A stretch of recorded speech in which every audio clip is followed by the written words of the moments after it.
안녕하세요. 문제 푸시라고 너무 힘들으셨고요. 이제 실제 시험이 일주일 앞으로 다가왔기 때문에 일주일 전에 이렇게 문제를 한번 풀어보시면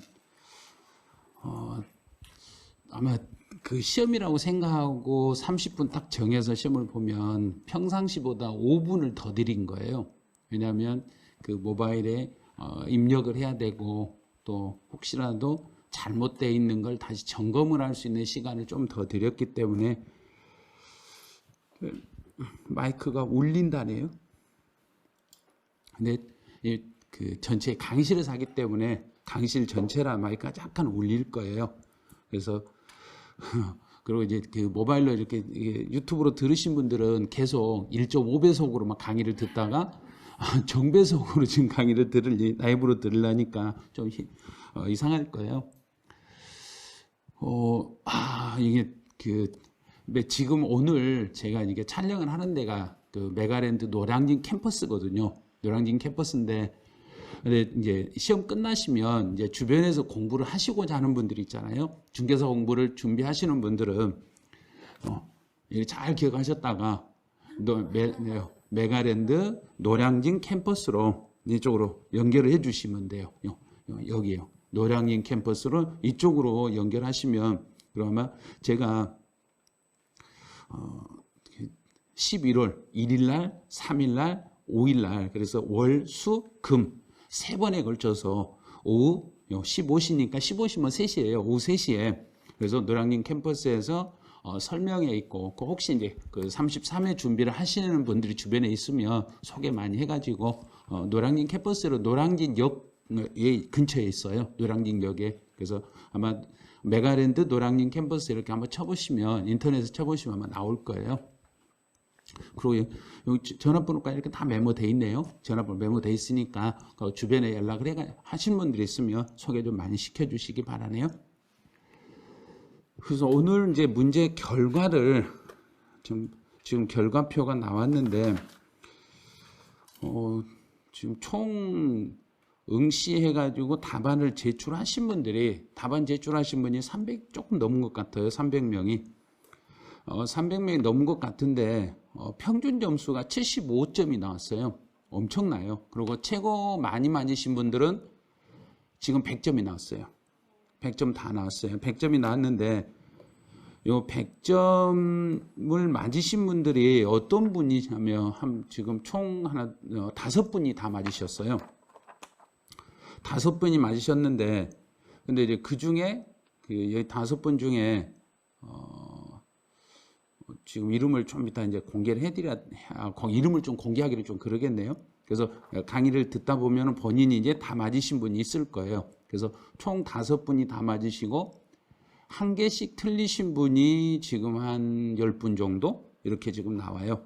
그래서 많은 분들이 문제를 푸시면서도 오늘 좀 어려웠던 문제가 3번 문제하고 18번 문제 2개였던 것 같아요.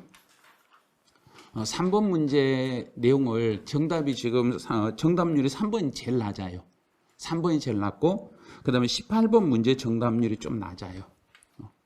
그래서 여러분 문제 이렇게 하나씩 풀어보시면서 마지막에 정리하면서 내가 이걸 왜 이런 거 틀리지? 이걸 왜 틀렸지? 이 생각을 좀 해주셔야 돼요. 그래서 1번부터 이제 하나씩 설명을 해드릴 건데 1번은 1번 문제는 가장 대표적이고 가장 핵심이고 그 전체 세금에 대한 조세 흐름을 문제로 만든 거예요. 그래서 실제 이 조세 정책하고 관련된 문제는 조세 정책하고 관련된 요 문제는 세법만이 아니라 부동산 학개론 시험에서도 이게 그대로 출제가 돼요.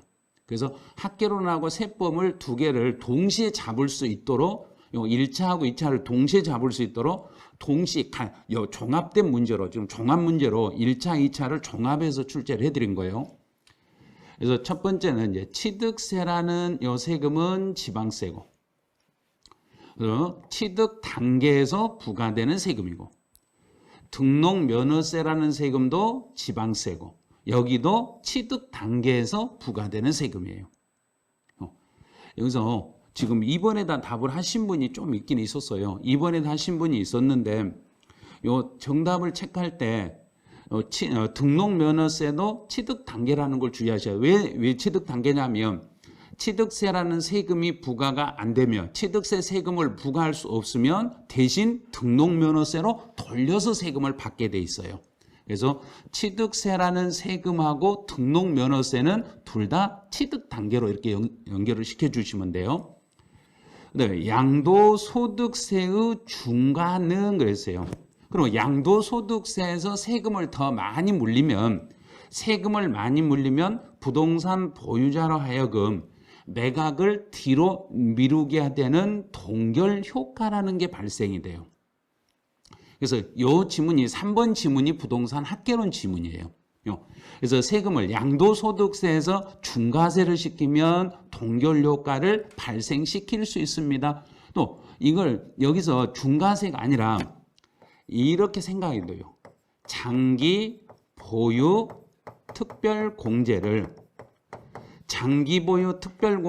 배제시켜버리며 장기보유 특별공제를 배제시키면 이것도 세금이 너무 많이 나오니까 세금이 너무 많이 올라가니까 이런 경우도 동결효과가 발생할 수 있어요.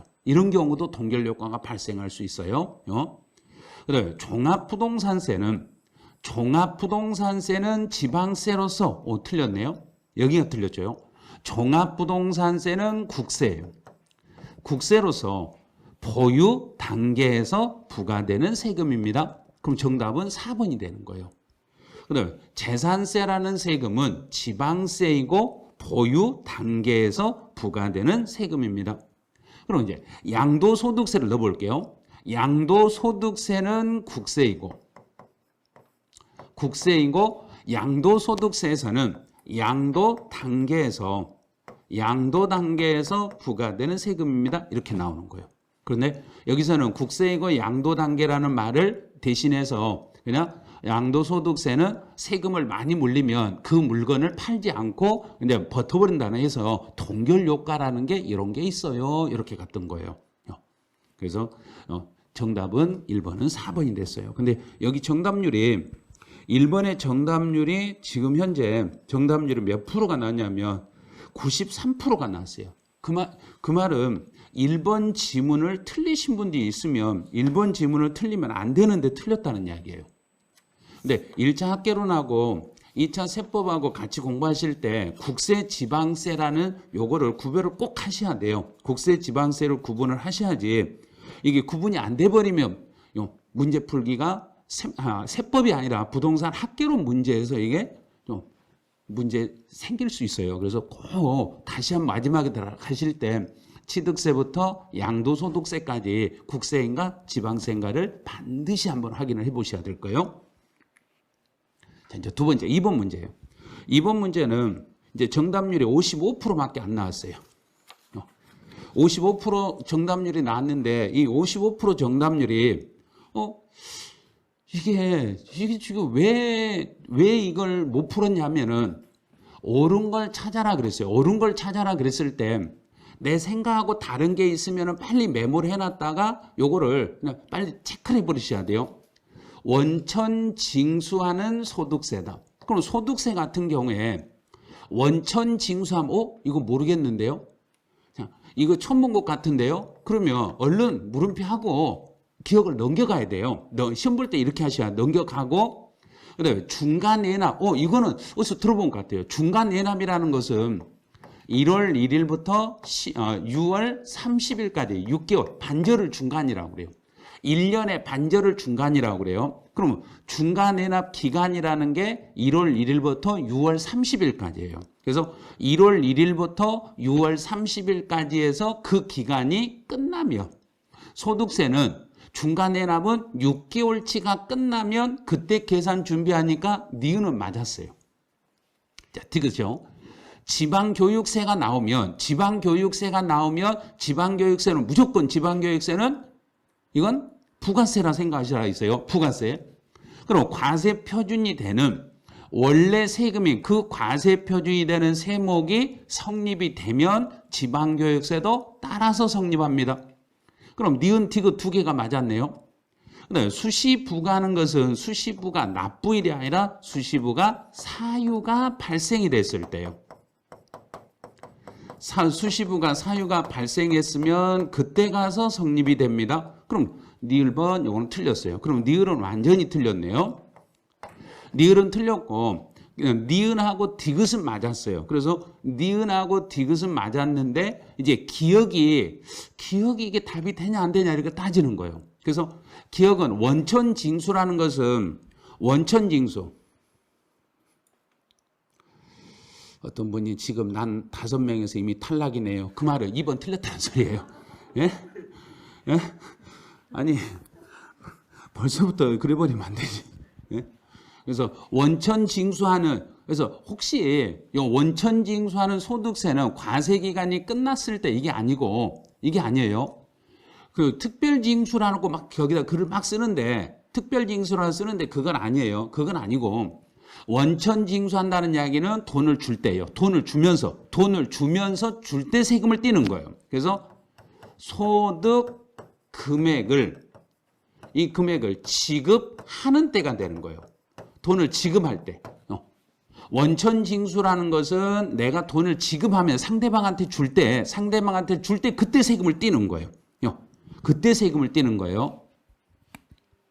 그래서 회사에서 맨날 뜯기고 월급 받아서 이게 원천징수라는 거 그게 소득은 돈을 줄 때 회사에서 지금 이 이야기하신 것처럼 바로 이제 보시면 돼요. 어떻게 보냐면 원천징수라는 것은 회사 입장에서 원천징수를 하니까 회사가 종업원에게 돈을 지급할 때 그때 세금을 징수할 수 있는 납세금과 성립이 된다 이렇게 생각이 정확히 맞았어요. 그래서 그 돈을 지급할 때 그때 가서 세금을 계산할 준비합니다. 그래요. 이분은 인사팀에서 내가 원천징수 했는데 그걸 또 근데 실제로는 본인이 이걸 해봤더라도 시험 문제로 내면 그게 전혀 달라져요. 문제하고 실제 내가 했던 거하고 문제하고는 전혀 생각이 달라버려요. 그래서 예전에 한번 시험에서 중간 내납하는 소득세가 시험에 한번 출제가 됐어요. 29회 때 중간 내납하는 게 이게 출제가 된 거예요. 그래서 이번에는 원천 징수하는 소득세를 여기다 잡아넣었던 거예요. 그랬더니 이번 지문이 많은 분이 오답으로 지금 가버렸어요. 그래서 혹시라도 이런 문제 나왔을 때 이 특수한 경우 소득세 중에서 원천 징수 그러면 소득금에 돈을 지급하는 때 그때 세금을 계산할 준비합니다. 이렇게 생각해 주시면 돼요. 자, 문제 3번으로 이제 한번 가봐요. 혹시 내가 장학생 해가지고 하신 분이 있는데 볼게요. 그거 아니네요. 이름에 없네요. 이름이 없어요. 5분 이름을 제가 이렇게 가지고 있는데 그 이름 속에 들어있지는 않네요. 예. 자, 이제 문제 3번은 요 3번 요거 좀 어려운데 요 3번이 사실 어려워요. 그래서 이 3번 문제가 정답률이 몇 프로가 나왔냐면 31%가 나왔어요.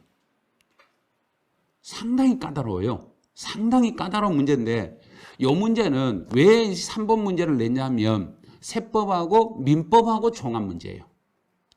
민법하고 세법하고 종합적으로 정리해서 왜냐하면 요즘 시험이 세법만 가지고 문제를 내는 게 아니라 세법하고 공법하고 세법하고 학개론하고 세법하고 민법하고 이렇게 종합 문제 형태로 출제가 되다 보니까 이렇게 나가는 거예요. 자, 그럼 이제 소멸시효라는 게 무슨 뜻인가 볼게요. 소멸시효라는 것은 먼저 이제 이게 딱 정리가 될 때 이렇게 하셔야 돼요. 소멸시효라는 것은 먼저 세액이 계산이 돼 있어야 돼요. 계산이 다 돼 있어야 돼요. 이렇게 세금이 먼저 계산이 되어 있고 세금이 계산되어 있고 이 세금이 계산된 상태에서 정부가 고지서를 보내요. 고지서를 발급을 해요. 고지서를 발급을 해가지고 언제까지 돈을 내세요. 그런데 이제 무납부를 하면 그 사람이 세금을 안 내면 정부가 너 돈 내놔? 너 돈 줘? 이게 바로 소멸시효예요. 소멸시효라는 것은 그 사람이 약속한 날짜에 세금을 안 냈더니 세금을 안 내니까 이제 그 다음 날부터 정부가 돈 달라고 요구하는 거예요. 돈 달라고 요구하는 것을 요걸 소멸시효라고 그래요. 그래서 징수권의 소멸시효라고 쓰는데 징수권의 소멸시효의 완성은 기산일로 소급해요. 이 말은 여기서 돈을 안 내면 이때부터 금액에 따라서 5년 또는 10년 동안 정부가 돈 달라고 요구하고 5년이나 10년의 시간이 끝나버리면요. 끝났죠. 완성이라는 게 끝이란 이야기예요. 끝. 소멸시효가 끝나버리면 더 이상 끝나버리면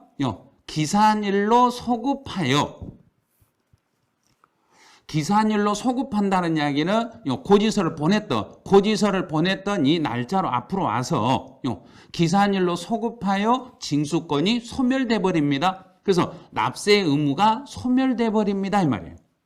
그래서 5년이나 10년이라는 시간이 지나가지고 정부가 세금을 징수하지 못하면은 그냥 그대로 이 세금은 그냥 없어지는 거예요. 소멸되는 거예요. 소멸될 때 여기서 2번 지문하고 3번 지문을 유심히 잘 봐두세요. 이 지문이 민법하고 관련된 지문들이에요. 징수권의 소멸시효가 완성이 되면 납세자의 주장이 없더라도 그럼 소멸시효가 완성이 되면 납세자가 나 시간 끝났으니까 너 이제 세금 못 받지? 그럼 납세자가 국가한테 그래요. 너 시간 지났잖아. 네가 돈 받을 시간 지났으니까 이제부터 너 돈 나한테 못 받는다? 이렇게 납세자의 주장이 있어야만 정부가 세금을 못 받는 게 아니라 주장을 하지 않아도 당연히 없어지는 거예요. 주장이 없더라도 징수권은 당연히 소멸됩니다. 당연히 끝나는 거예요. 그러면 본래 납세 의무가 끝나버리면 그 뒤에 딸려있는 제2차 납세 의무나 뒤에 또 연결되는 이자 같은 것도 싹 없어지는 거예요. 모두 다 없어지는 거예요. 모두 다 없어져 버린 거예요. 그래서 징수권의 소멸시효가 완성이 되면 납세자의 주장이 없어도 당연히 그 세금은 그냥 없어집니다. 이렇게 되는 거예요. 당연히 없어집니다. 그럼 2번하고 3번이 무슨 뜻인가를 잘 봐보세요. 납세자는 본인의 의사에 의하여 징수권의 소멸시효의 이익을 포기할 수 없다 그랬어요. 그 말은 징수권의 소멸시효가 완성이 되면 당연히 세금이 소멸되기 때문에 나 잠깐만요. 저요 5년 지나도 나 세금 낼 거예요. 그럼 내가 안 내도 되는데 나 세금 그냥 안 내는 거 나 포기하고 나 세금 낼 거예요. 이런 거요. 그 본인의 의사에 의하여 징수권의 소멸시효의 이익을 포기할 수는 없어요. 이 말 뜻이 이해가 안 됐을 거예요. 이게 무슨 뜻이냐면 납세자는 본인의 의사, 자기가 무슨 말을 하고 안 하고는 절대 그런 거는 할 수가 없다는 이야기예요. 납세자가 나 세금을 제대로 낼란다, 나 세금 안 낼란다 이런 의사 표시하는 게 아니라 정부 입장에서 이 시간이 지나면 당연히 그냥 끝나버린 거예요. 당연히 그냥 끝나는 거지. 납세자 본인의 의사에 의해서 나는 이건 포기할란다, 포기 안 할란다 이런 게 이게 있을 수가 없다는 이야기예요. 이게요. 그다음에 5억 이상의 국세는 5억이 넘으면 국세는 10년이라는 시간이 지나면 끝나버린 거예요. 당연히 그냥 끝나버린 거예요. 그다음에 5번은 이걸 보시라고 했잖아요. 기간. 그 기간. 그러면 지금부터 이제 그 유튜브 들으신 분들 중에 이 기간이라고 뒤가 붙었으니까 기간 딱 나오는 순간 뭘 봐야 되는지 기억해 보세요. 기간. 그러면 정지. 그래. 기간이 정지구나. 그래. 이제서 하셨네요. 정지. 중단 아니에요. 중단 아니에요. 중단 아니에요. 정지. 그래서 유예 기간이 지난 때부터 시효는 새로 진행하는 것이 아니라 새로 진행하는 건 중단이에요. 여기서 중단이 아니라 이게 정지가 되는 거예요. 정지가 되고 유예 기간이 지난 때로부터 시효는 나머지 기간을 계속 진행합니다. 나머지만 진행하는 거지 새롭게 진행하는 거 아니에요. 나머지만 가는 거예요. 나머지만. 그래서 여기서 기간이라는 말이 딱 뜨는 순간, 기간이 뜨는 순간 아 중단 틀렸네? 그럼 중단 사유는 납세 고지나 독촉이나 채고나 압류나 겨부 청구가 있으면 요건 중단이 되고 중단 사유가 발생이 되면 새롭게 시작하는 거예요. 중단이 새롭게 시작하는 거고 중단이 새롭게 시작하는 거고 유예 기간이라고 있으면은 그 기간 동안 정지했다가 정지 풀리면 나머지 시간만 계속 가면 되는 거예요. 아, 어떤 분은 지금 본인의 머리가 정지돼 버렸다 하네요. 그러면 안 돼요. 지금 일주일밖에 안 남았는데 정지하면 안 돼요. 정지를 하더라도 잠시 한 5분만 정지했다가 다시 새롭게 출발하시면 돼요. 아, 여기까지 다 맞으신 분이라고 이렇게 올렸는데 여기까지 다 맞았는데 그런데 5분 안에 안 들어있어요. 그래서 이 문제는 어려워요. 이건 쉬운 문제가 아니라 상당히 까다로운 문제였어요. 그래서 이 문제는 민법의 내용을 민법에서 소멸시효에서 시효의 중단과 정지에서 시효 이익을 포기할 수 있는가 없는가 민법에서 나오는 그 지문을 활용한 내용이라고 보시면 돼요.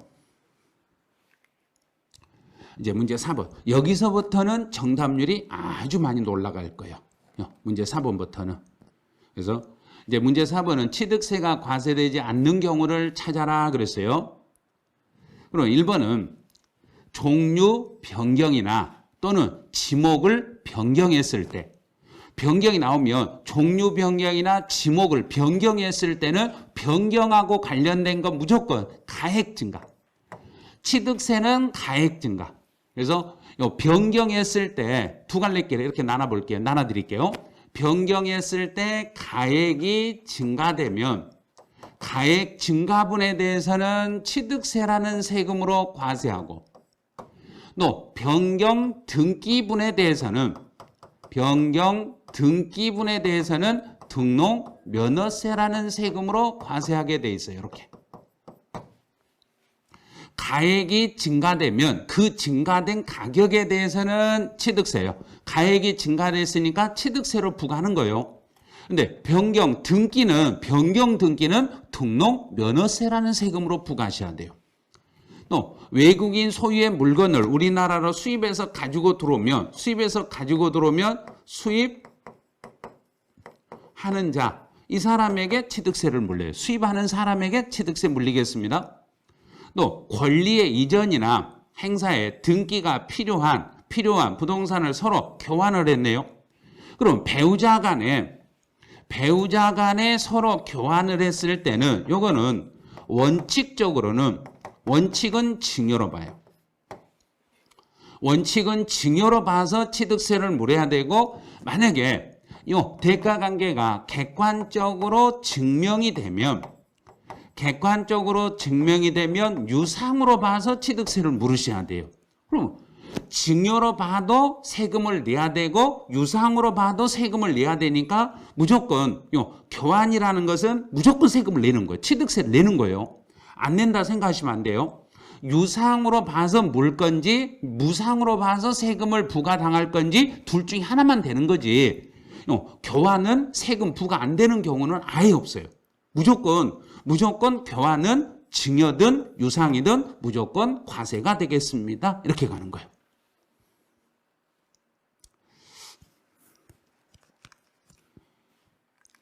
이제 동그라미 4번 한번 가보죠. 4번은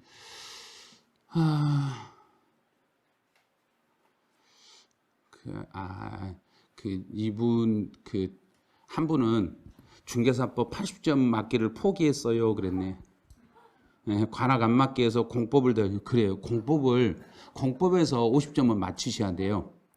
만약에 공법에서 관악이 나버리면 안 되니까 공법은 일단은 50점은 넘게 맞춰놔야 되고 중개사법에서 70점만 넘기시면 돼요.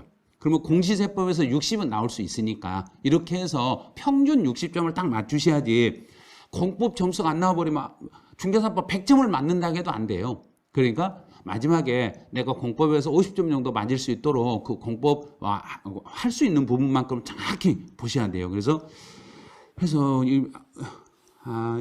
보니까 공법을 하루에 50점 이상 맞으려고 매일매일 하고 있어요. 공법은 50점은 고득점 아닌가요? 고득점 아니에요. 고득점은 80이 넘어야 고득점이에요. 아니, 공법에서 고득점 하면은 공포의 법이라고. 공법이 공포의 법은 아니에요. 그래서 예전에 시험 보고 오시면 공법 100점 맞은 사람들이 많았었거든요. 근데 요즘은 100점이 아니라 요즘 한 50점에서 60점, 70점 사이 요 정도밖에 많이 안 나와요. 왜냐하면 지금 우리 이제 교재 안에서 공법이 출제 안 되는 게 많게는 한 7문제에서 10개 정도는 우리 과목 이제 책 교재 밖에서 출제되는 것들이 많아요. 실무적인 게 출제된 게 많다 보니까 공법에서 고득점이 요즘 잘 안 나오시더라고요. 공법 100점 맞은 사람 진짜 있다니까요. 진짜 많아요, 공법. 예전에는 공법은, 그래서 저는 이제 공법 100점 맞으신 분들은 좀 신기하게 생각 안 했는데, 공시법 다 맞은 사람은 진짜 신기하게 생각했어요. 그래서 등기법하고 지적을 다 맞추신 분들이 있었어요. 작년에도 등기하고 지적을 다 맞고 세법 한 개가 틀리신 분이 있었거든요. 그래서 이게 좀 어떻게 그 등기법을 공부하는데 다 맞아요? 그랬더니 그렇게 어렵지 않아요. 제가 공법을 가르치면 100점이 아니라 10점밖에 안 나와요. 어떤 분이 제가 이제 세법 선생님이 공법을 가르쳐, 저는 공법에 대해서 알지도 못해요. 뭔지 법이 너무 많잖아요. 이제 4번 같은 경우에 요 지문은 실제 시험 학생들 시험에서 출제해서 정답으로 출제했던 내용이에요. 이런 게 돼요. 그래서 채권자 대의권 행사다. 그럼 채권자 대의권 행사다 그랬어요. 채권자 대의권 행사다 그랬으니까 이거는 실제로 상속인들이 등기하는 게 아니라 상속인이 아닌 다른 사람이 등기를 하는 거잖아요. 채권자들이 등기한 것을 나중에 상속인들이 협의해서 다시 재분할하면서 지분이 바뀌었네요. 그래서 요 채권자들이 등기해놓은 것과 서로 달라졌을 때는 서로 달라져가지고 당초 상속분을 초과했다며. 이제 해석을 할 때 이렇게 하는 거예요. 당초 상속분을 초과하면 원칙은 증여로 봐서 취득세를 물어야 돼요. 증여 취득으로 봐서 세금을 물으셔야 돼요. 취득세 부과해야 돼요. 그런데 그 이유가 채권자 대의권 행사에 의해서 여기 등기된 것을 채권자들이 등기해 놓은 것을 나중에 재분할하면서 지분 당초 상속분을 초과하더라도 이 경우는 과세를 제외하겠습니다. 이렇게 되는 거예요. 이게 과세가 제외되는 거예요. 그래서 채권자 대의권 행사에 의해서 상속인들이 협의해가지고 다시 재분할하면서 당초 상속분을 초과하더라도 원칙은 당초 상속분이 초과되면 세금을 물어야 되는 게 맞아요. 세금을 물어야 되는 게 맞는데 채권자 대의권 행사에 의해서 등기된 것을 상속인들이 협의해서 재분할하면서 당초 상속분이 초과되더라도 그래도 과세는 제외하겠습니다. 이렇게 가는 거예요. 이제 5번은 이제 기부채납 나왔네요. 기부채납인데 여기서는 이제 주의할 게 기부채납은 사용권을 받았다. 뭔가를 받았다. 그러면 이거는 과세가 되는 거예요. 그래서 과세하지 않는 거 찾아라 그랬으니까 정답은 4번 이렇게 주는 거예요.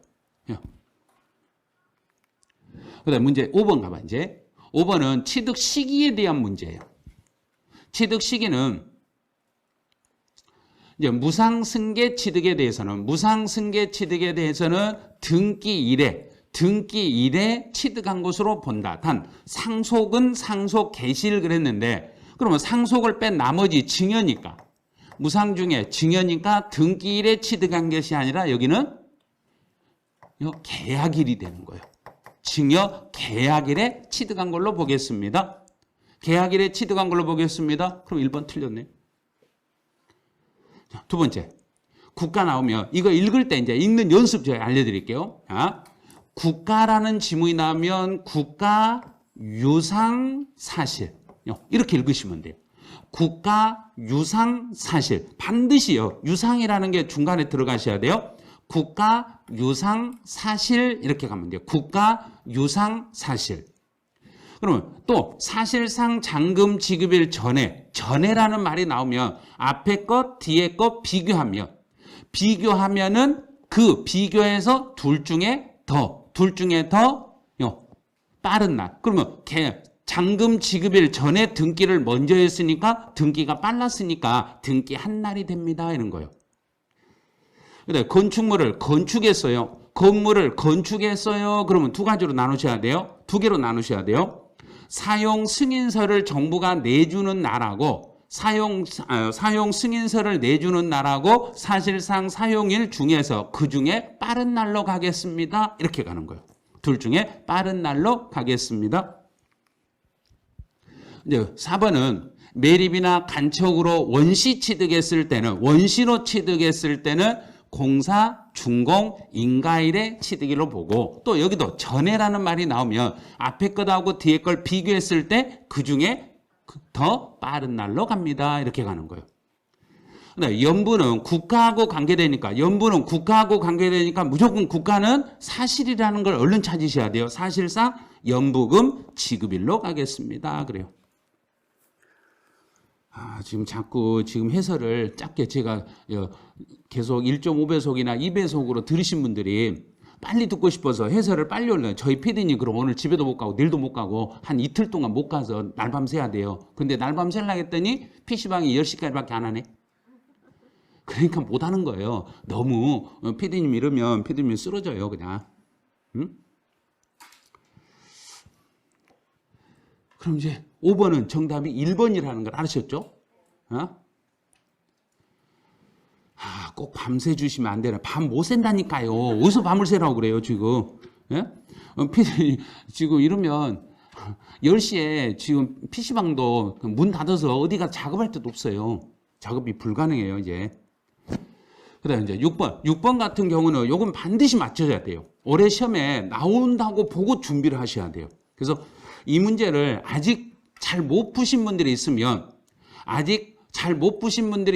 는 분명히 문제 지문 앞에다가 여기에다가 등기라는 것을 등기가 되는가 안 되는가를 보고 이렇게 푸시면 돼요. 등기가 되는가 안 되는가를 보고 푸시면 돼요. 환매 등기요. 등기 있죠. 그다음에 개주하고 수리했다. 집 수리했을 때는 등기 안 하죠. 등기하고 상관없죠. 그 다음에 무덤, 죽어버렸으니까 죽은 사람 이름으로 등기할 필요가 없다. 그 다음에 공유물, 공동으로 소유한 물건을 분할했으니까 분할에 따른 등기를 한다. 자, 그럼 두 개는 동그라미, 두 개는 X니까 이제 문제 지문 해석해야죠. 표준 세율에서 중과 기준 세율을 뺀 세율이다. 중과 기준 세율을 뺐다는 이야기는 2% 빼고 뭐에 대한 것만 우리가 찾으라겠는가? 등기하는 거. 등기하는 것만 찾으세요 이 말이에요. 등기하는 것만 찾으세요 그랬으니까 등기 동그라미 된 기역, 니을 두 개를 찾으시면 돼요. 이렇게. 기역, 니을. 그럼 정답은 3번. 3번이 되는 거죠. 이렇게 되는 거예요.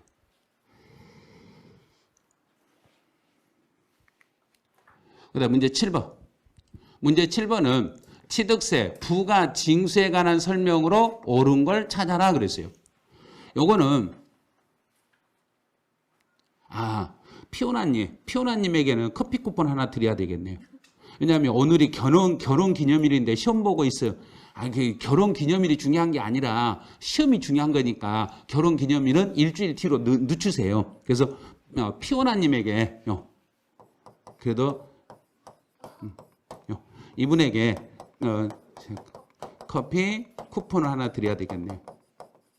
그러면 이분은 나중에 이제 밴드창에 잘 들으셔야 돼요. 지금부터는 밴드에 제 송원세법 밴드에 보면 이제 문제 해설 그게 올라갈 거예요. 그럼 거기다가 지금 유튜브 아이디를 남겨주셔야 돼요. 그래서 아이디를 남겨주셔야 그래야만이 그 전송이 가능하니까. 또 이분은 또 이렇게 썼네. 돌잔치 미루고 보고 있어요. 이거 거짓말 같은데 이거 이제. 예?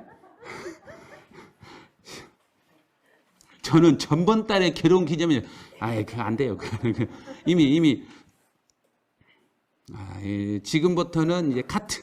자, 그러면 이제 7번 지문 다시 볼게요. 7번은 1번 지문은 작년에 시험에 나왔던 내용이에요. 국가가 물건을 매각했을 때는 그때는 매각일로부터 그렇죠. 이게 60일이 아니라 30일이라는 거. 30일 안에 매각 사실을 통보하셔야 돼요. 그다음 두 번째로 이제 2번 지문이 올해 신설된 지문이에요. 올해 신설된 지문이니까 계속 시험에 나올 거라고 계속 지금 강조하고 있는 거예요. 채권자 대의권에 의하여 채권자 대의자는 납세 의무자를 대의하여 취득세를 신고할 수 있습니다. 그런데 여기서 신고할 수 있으니까 그러면 납부는 안 되는가요? 할 수 있어요. 신고, 납부 모두 다 할 수 있어요. 그래서 왜 그러냐면 이제 나중에 이 채권자가 대신 등기를 하고 세금 낸 영수증이 있어야만이 채권자가 그 사람 재산에 등기를 신청하고 압류를 할 수 있기 때문에 세금 냈다는 증거가 있어야 돼요. 그래서 채권자 대의권 대의자는 그 납세 의무자를 대신하여 취득세를 신고하고 납부할 수 있겠습니다. 그래요. 이제 동그라미 3번은 이것도 작년에 시험에 나왔던 지문이에요. 취득세 경감받은 후에 해당 물건이 취득세 추징 대상이 됐어요. 추징 대상이 되면 그 사유 발생일로부터 60일 안에 다시 신고하되 이 지문만 나오면은 반드시요. 가산세를 포함하는 게 아니라 가산세를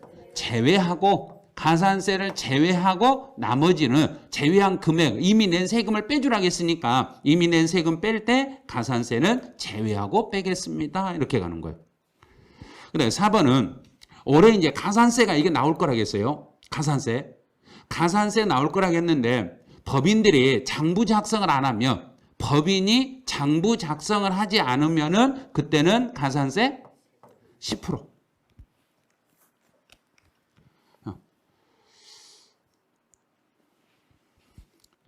그다음에 5번은 이제 우리 면세점에서 연부로 취득할 때 면세점은 50만 원 이하 여부를 따질 때 50만 원 이하의 여부를 따질 때 사실상 연부금 지급액으로 판단하는 것이 아니라 연부금 총액으로 판단하겠습니다. 이랬어요. 총액으로.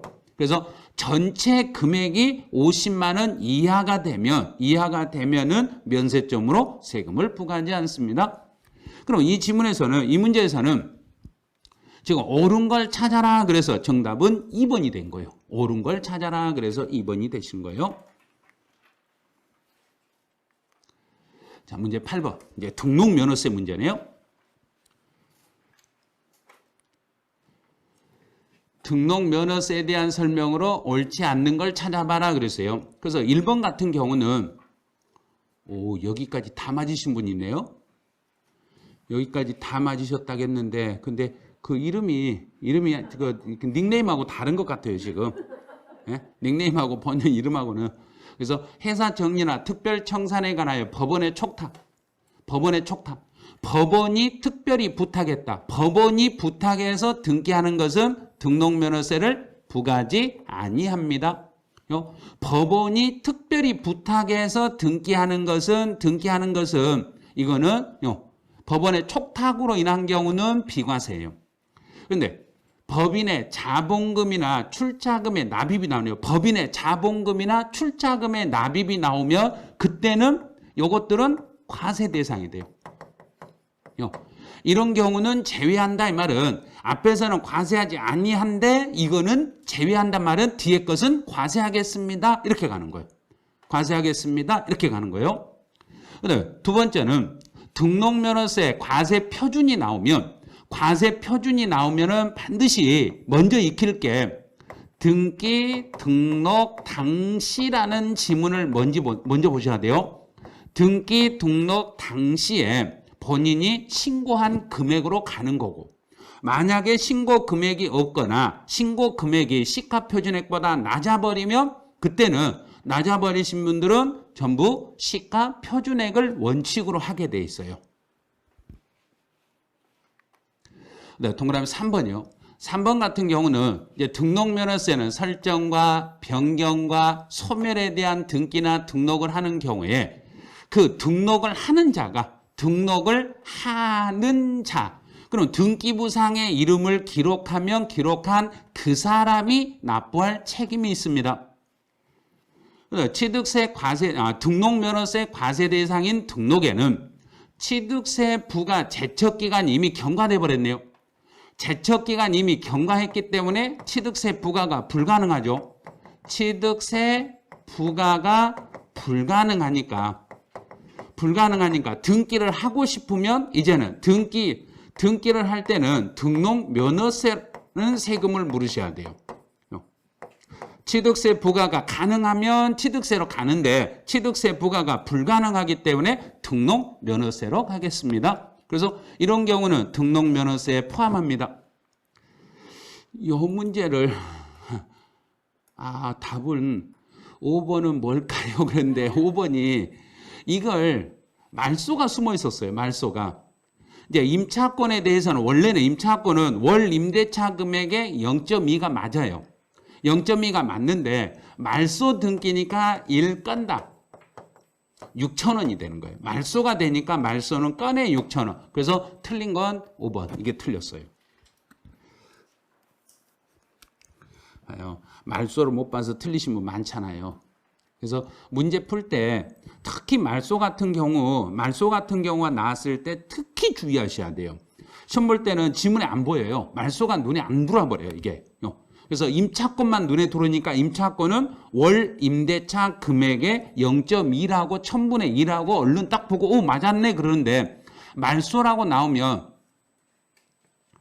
말소 등기가 나오면 1건당 6,000원 이렇게 답을 하셔야 돼요. 지금 많이 맞추신 분도 있고 많이 틀리신 분도 있고 막 그러는데 답이 말소 같은 얘기 안 보이시면 안 돼요. 그다음 이제 9번은 등록면허세에 대한 설명으로 옳지 않는 걸 찾아봐라 그랬어요. 등록을 하려는 사람은 우리 등록면허세에서 등록을 하려고 하는 사람은 등록하기 전까지 신고하고 납부를 해주시면 돼요. 등록하기 전까지 신고 납부를 해주시면 되고 이제 무덤 나왔네요. 이 무덤 나오면 우리 연습할 때 이렇게 했잖아요. 무덤은 취득세는 과세, 등록면허세, 비과세, 재산세, 비과세 이렇게 됐어요.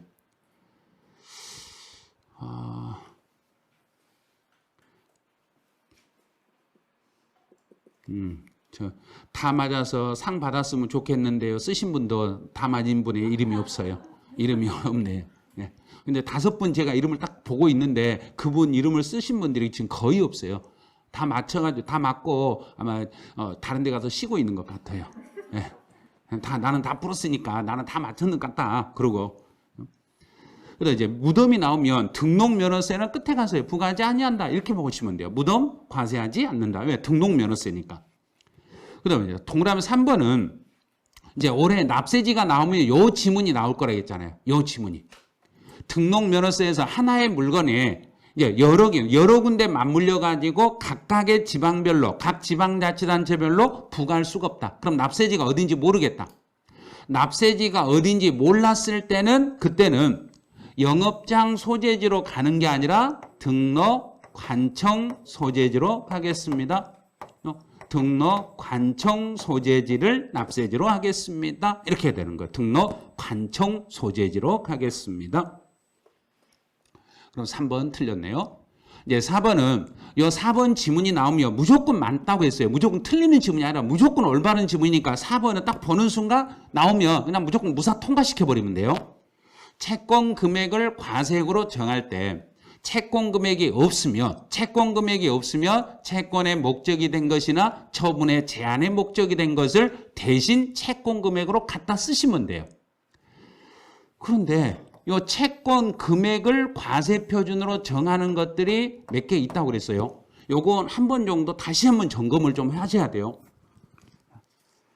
이 채권 금액을 원칙으로 하는 게 한 5개 정도 나오는데 5개를 혹시 다 지금 빨리 이제 그 쓰실 수 있으면 한번 거기다 한번 메모를 한번 해보세요. 다 맞출 수 있겠는가? 처음에 우리가 아는 게 저당권. 저당권이 채권 금액이에요. 채권 금액. 그러면 저당이라는 것은 돈을 빌려주면서 그 사람 잡고 있는 거죠. 저당권. 가압류, 가처분, 경매 신청. 거의 대부분 나왔네요. 가압류, 가등기, 저당권, 가처분 쭉 나왔어요. 근데 뭔가 지금 하나가 안 나온 게 하나 있어요. 자, 그러면 가압류. 자, 가압류 나왔고 가처분 나왔어요. 그 다음에 경매 신청 나왔어요. 자, 그 다음에 그렇죠.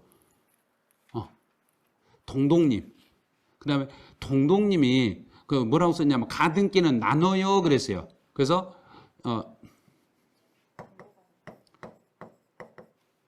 히뚜루님인가?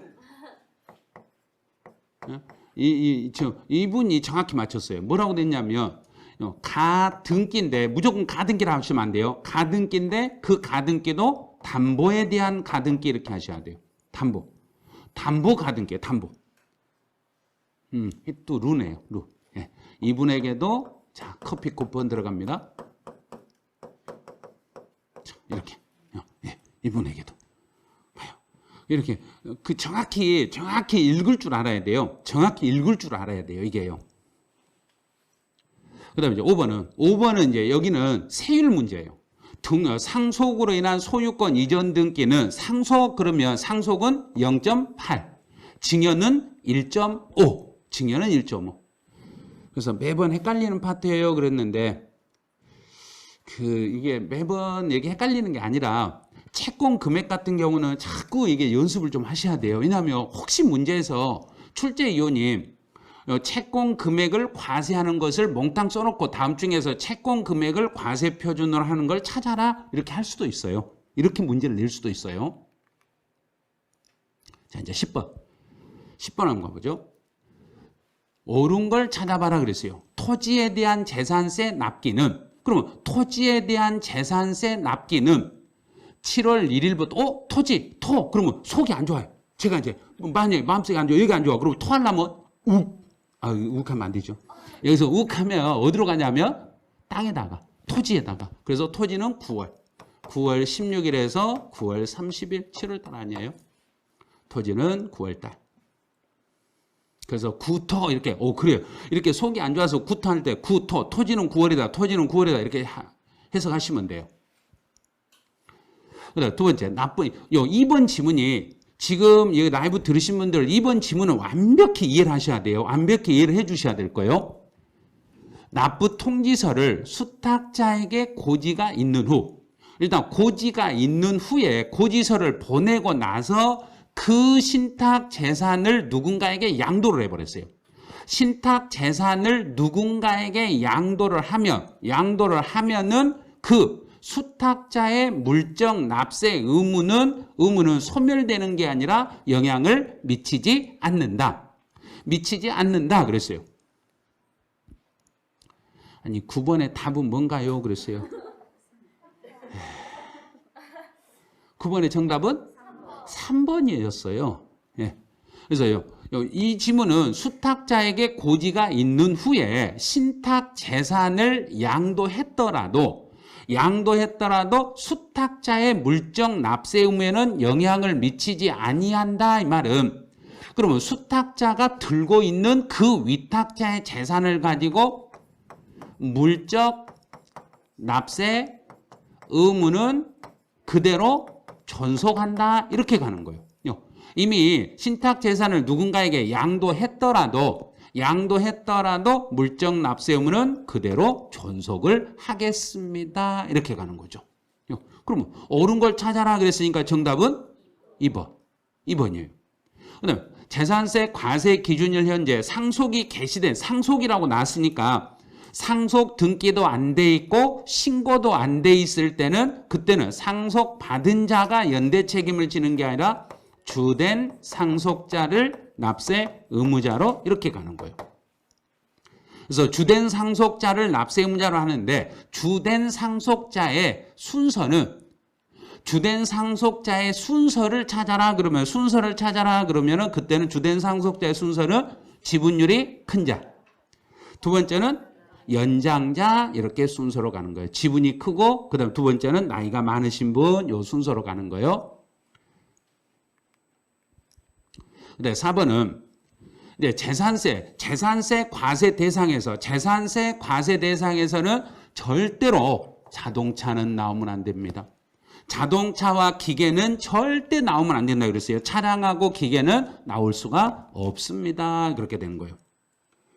그다음에 이제 부속 토지의 경계가 명백하지 않았을 때, 요거는 작년에 이제 시험에서 출제했던 거예요. 작년에 시험에서 출제했던 건데, 이제 경계 표시가 명백하지 않았을 때는 지방세에서는 무조건 10배, 5배는 나오지 않아요. 무조건 10배로. 도시 안쪽이든 바깥쪽이든 이런 거 따지지 말고 무조건 10배를 부속된 토지로 하겠습니다. 그렇죠. 양도소득세에서만 5배, 10배가 나오고 지방세에서는 무조건 10배 개념밖에 안 나와요. 이제 여기까지 하면 10문제를 풀었으니까 이제 풀고 이제 바로 쉬는 시간이 나갈 거예요. 쉬는 시간.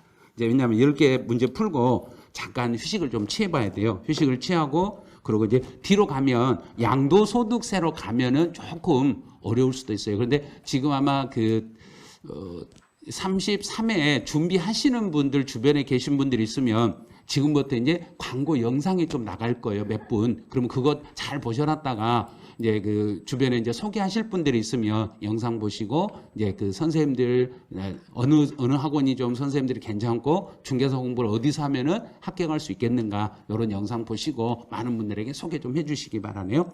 그러면 지금부터 한 5분에서 10분 정도 쉬었다가 바로 다시 진행할 테니까요. 10분 정도 뒤에 다시 돌아오시기 바라네요.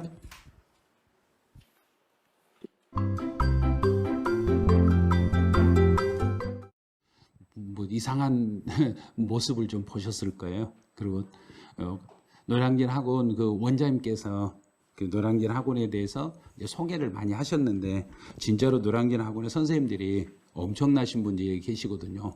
그래서 혹시 주변에 지금 강의를 이제 중개사를 33회 준비를 하고 싶다 하신 분들이 있거나 주변 분들 소개할 분들이 있으면 노량진 메가랜드 많이 소개해 주셔가지고 원장님 뭐 아까 글 올린 거 보니까 원장님 인상이 좋아요 막 이런 말이 있더라고요. 진짜 인상 좋아요. 네? 아니 진짜라니까요. 그래서 그 노래가 좋다는데 사람이 좋은 게 아니라 노래가 좋다고 했네. 그래서 제 동생이 33회 동차 준비하는데 노량진에서 시켜야겠어요. 스마일 하다님 나중에 노량진 학원에 동생분 보내실 때 꼭 이야기를 하세요. 그러면 단돈 10,000원이라도 더 깎아드릴 거예요. 아마요. 꼭 그럴 거예요. 네?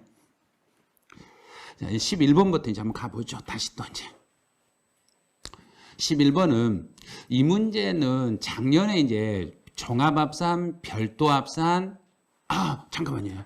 어머니께서 왕십리 캠퍼스로 간다고 하셨는데 노량진으로 홍보해야 되겠어요. 그러면 왕십리하고 좀 쌈 붙이는 건데. 예?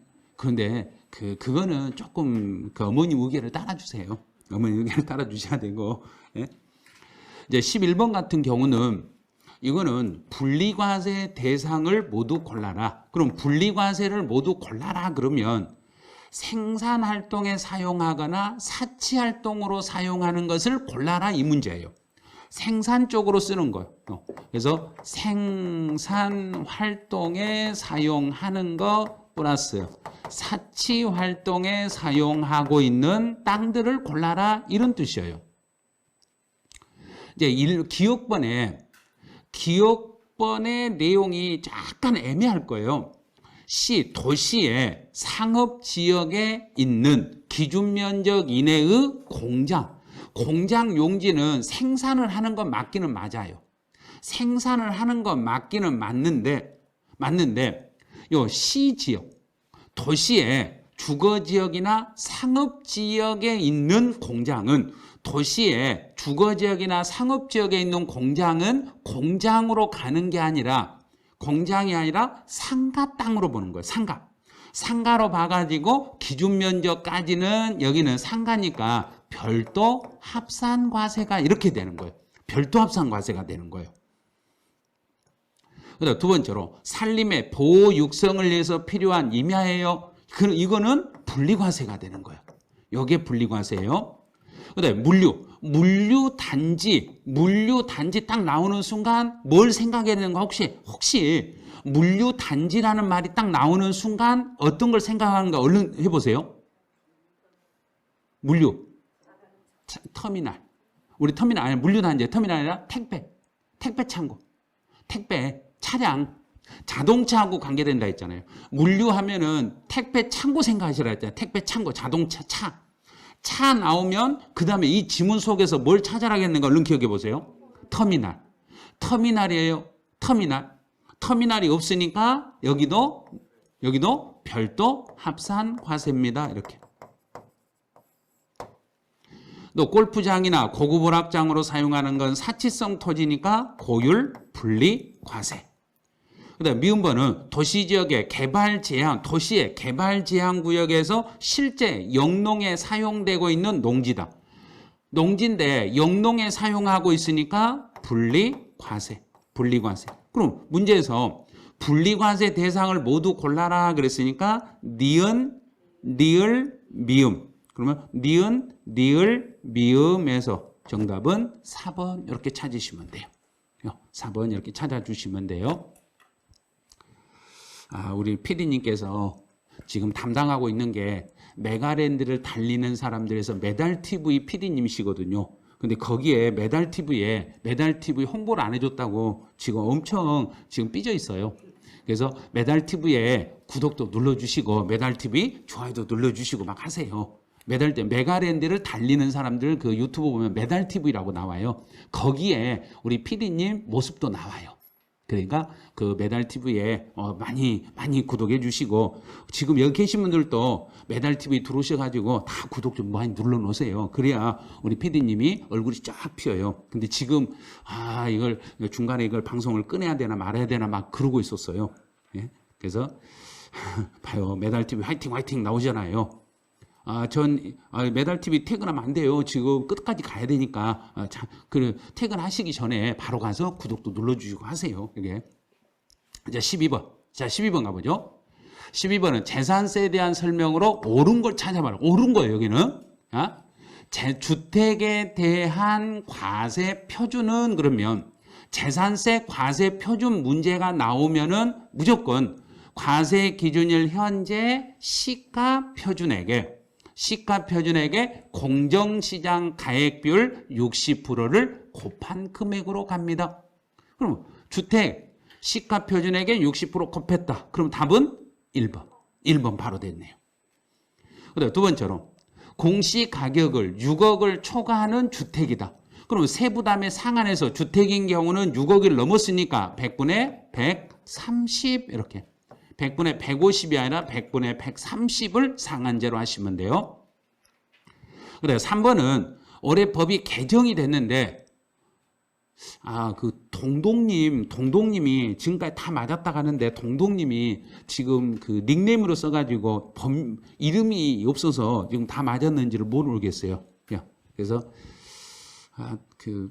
본명을 여기다 쓰셨기 때문에 그 동동님이 100점인가 보다 이렇게 하는데 이름을 잘 모르겠어요, 저는. 그다음에 3번 지문은 지방세 특례 제한법에도 불구하고 주택이 1세대 1주택에 대한 세율 특례. 그러면 1세대 1주택에 대한 세율 특례하고 지방세 특례 제한법에 따른 재산세 경감 규정이 이렇게 두 개가 이렇게 맞물리면 두 개가 맞물리면 어떻게 해야 되는가? 두 개가 맞물리면 어떻게 해요? 그러면 이 특례 세율하고 경감 규정하고 둘 중에 하나만 적용하시면 돼요. 둘 다 적용하면 안 돼요. 그 중에 중복하여 적용하는 것이 아니라 경감률이 큰 거 하나만 적용하는 거예요. 둘 중에 하나만 적용할 때 경감률이 큰 거 하나만 적용하는 거고 중복해서 하시면 안 돼요. 큰 거 하나만 해야지 둘 중에 하나만 해야지 요 두 개를 다 중복해서 적용해 버리면 이건 안 됩니다. 그래요. 그래서 컴퓨터용 사인펜 분량은 없겠죠 그랬는데 그래서 두 개씩 준비하셔야 돼요. 컴퓨터용 사인펜 같은 경우는 실제로 시험장에 가실 때 두 개 정도씩 한 개는 여유분이 꼭 있으셔야 돼요. 혹시라도 이렇게 하시다 보면 사인펜 중간에 갈라져 가지고 쓰다가 못 쓰는 경우가 생겨요. 그러면 혹시라도 컴퓨터용 사인펜이 잘 안 되면 감독관님한테 부탁을 하세요. 그럼 감독관님이 여유가 있어요. 여유가 있으니까 감독관님한테 부탁을 하시면 제가 사인펜 지금 망가져가지고 그런데 잠깐 저 하나만 좀 그러면 감독관님이 가지고 있는 걸 드리실 거예요. 예, 그렇게 하셔야 되고 그렇게 소통을 좀 빨리 하셔야 돼요. 그런데 옆에 사람 있는데 사인펜 있으니까 나도 하나만 줘봐 이러면 두 분 다 부정행위로 간주돼 가지고 시험장에 쫓겨나는 수가 있어요. 그래서 반드시 그 사인펜 같은 것이 필요하다 그러면 반드시 손 드시고 감독관님에게 부탁하시면 아마 해드릴 거예요. 별 걱정 다 하네요. 그런데 그런 걱정이 진짜 그게 지금부터 이제 걱정이에요. 예? 이분은 제가 전번에 컵 준 걸 들고 간다네요. 그러다가 컵 든 거 들고 왔다가 옆에 사람이 챙겨가 버리면 어쩌려고요. 예? 그래서 행운의 상징으로 가져간다네요. 예? 그래도 뭐 상관없어요. 근데 책상 위에다 컵 올려놓을 수는 없을 거예요. 책상 위에다 올려놓을 수는 없으니까 일단 가지고는 가시되 책상 위에다 올리지는 마세요. 그런 것들은. 네, 3번 지문은 올해 개정된 지문이다. 한 번씩 다시 한번 봐주시고 이제 4번이요. 주택의 토지와 건물의 소유자가 달랐네요. 소유자가 다르면 토지 건물의 가액을 소유자별로 구분 계산, 두 군데가 틀렸어요. 소유자별도 아니고 주택별로. 주택별로. 그러면 주택별이라는 이야기는 건물 가격과 토지 가격을 합해서 구분이 아니라 합해가지고 여기에다가 세율을 곱하기 위해서 총 세액을 계산하겠습니다. 이렇게 가는 거예요. 토지와 건물의 가격을 더해서 그래서 구분하는 게 아니라 합해가지고 세율을 곱해서 전체 세액을 계산하겠습니다. 이렇게 가는 거예요. 그다음 5번은 여러 개의 주택을 보유했다. 그럼 여러 개의 주택을 보유했으면 납세 의무자별로 합산한다가 아니라 주택별로 과세를 하겠습니다. 그럼 그 두 개를 다 더해가지고 세금을 물리는 게 아니라 두 개를 더해버린 게 아니에요. 주택 한 개씩 따로따로 세금을 계산하겠습니다. 그럼 이제 12번에서 옳은 거 찾아라 그랬으니까 정답은 1번이에요. 이렇게 하시면 돼요. 이제 13번. 종합부동산. 요 13번 지문이 요게 조금 어려웠을 수도 있어요. 13번 같은 경우에. 그래서 13번의 정답률 이것도 56%밖에 안 나온 것 같은데 근데 요 문제 계속 시험 준비하실 때 계속 연습했던 거잖아요. 엄청나게 연습했던 거. 세액공제. 종합부동산세에서 종부세에서 세액공제 나오면 그렇죠. 숨은 토지 찾기. 요 토지를 찾으시면 돼요. 토지를요. 그래서 토지에 대해서는 세액공제를 받을 수 없습니다. 그럼 1번 답이네요.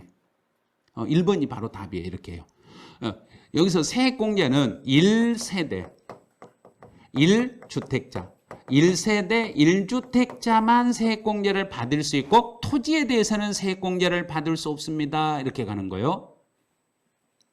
이제 두 번째로 종합부동산세에서는 고지할 금액이 납부 개시 5일 전까지는 고지서를 발급해 주셔야 돼요. 이제 정해진 날짜가 있으니까 딱 정해진 날짜가 있으면 그 고지서는 5일 전에 발급을 해 주시는 거고 또 관할 세무서장이 250만 원을 초과하면 6개월 안에 분할하여 납부하게 할 수 있습니다. 그래서 250 넘고 6개월 안에 분할 납부가 가능합니다. 이제 4번은 과세 표준 지문이 나왔을 때요. 여기에 나오면 과세 표준이 나오면 뭘 뒤에다가 했는지 한번 생각해 보세요. 과세 표준 나오면 끝에 뭐가 있어야 된다 했던가요? 예? 공정시장 가액비율 95%. 95%. 이 95% 곱하기를 계속 한다는 거, 요 95% 곱하기가 없으면 틀린다는 거 계속 생각을 하셔야 돼요. 그 다음에 이 지문에서는 1인이 해당 주택을 단독으로 소유하는 경우가 아닙니다 그랬어요. 만약에 1세대 1주택자다. 그러면 1세대 1주택자면 기초공제로 이번부터 법이 개정이 돼가지고 기초공제 이제 얼마를 빼주냐면 5억. 기초공제 5억을 빼주게 돼 있습니다. 이렇게 되는 거예요. 근데 여기서는 1세대 1주택이 아니라고 했으니까 5억 빼는 거는 없애버렸던 거예요. 5억을 빼줘야 돼요. 3억이 아니라 5억이라는 걸 주의하셔야 돼요. 그래서 5번은 토지분 재산세의 납세 의무자로서 별도 합산, 별도네요. 별도 합산 토지라고 했으니까 80억을 초과하면 종부세 납세 의무가 있습니다. 이렇게. 그래서 별도 합산은 80억을 초과하면 그때 가서 납세 의무가 있겠습니다. 그럼 정답이 지금 몇 번이 틀렸는 건 금방 알겠죠? 1번이 틀렸었어요, 이거는. 이제 14번. 여기서부터 이제 소득세 문제예요.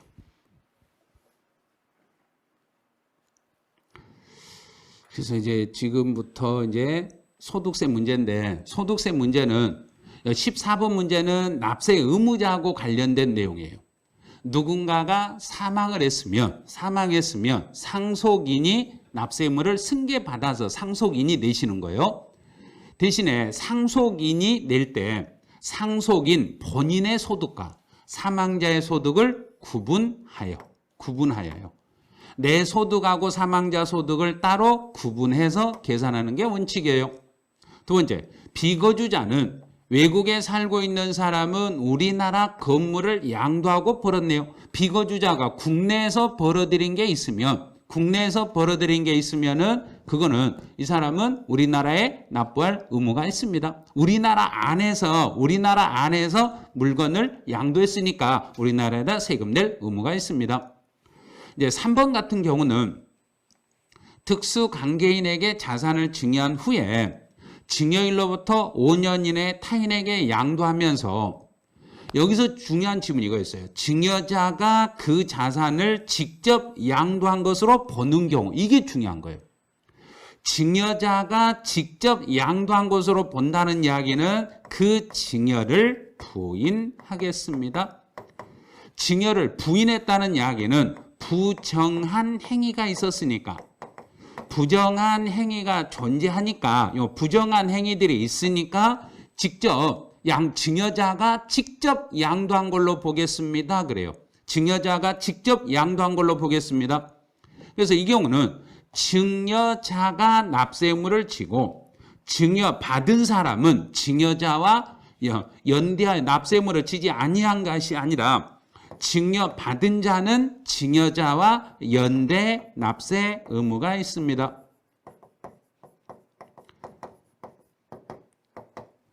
이 3번 지문 조심하셔야 돼요. 연대 책임이 있어요. 그래서 부정한 행위가 있었으니까 증여받은 사람은 증여한 사람하고 연대하여 납부할 책임이 있습니다. 이렇게 가면 되는 거예요.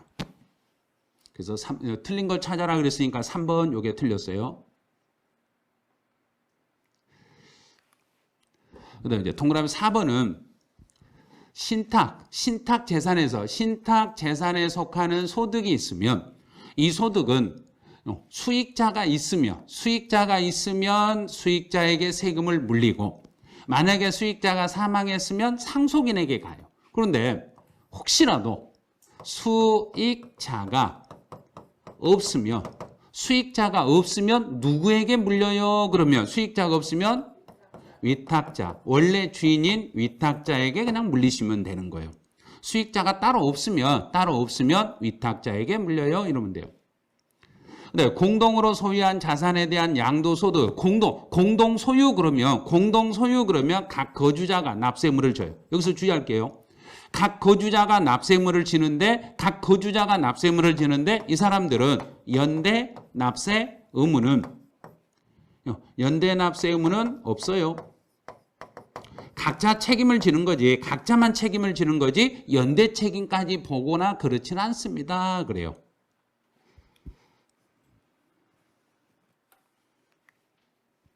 이제 15번 문제 가보죠.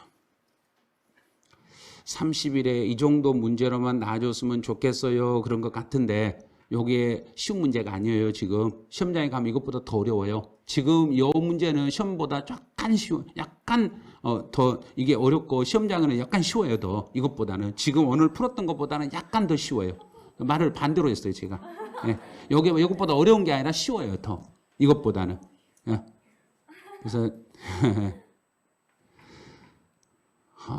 우리 그 PD님께서 잠깐 화장실 다녔는데 벌써 15번이네. 그런데 벌써 15번이네. 벌써 15번이라는 것은 20번까지니까 다 끝나간다는 소리예요.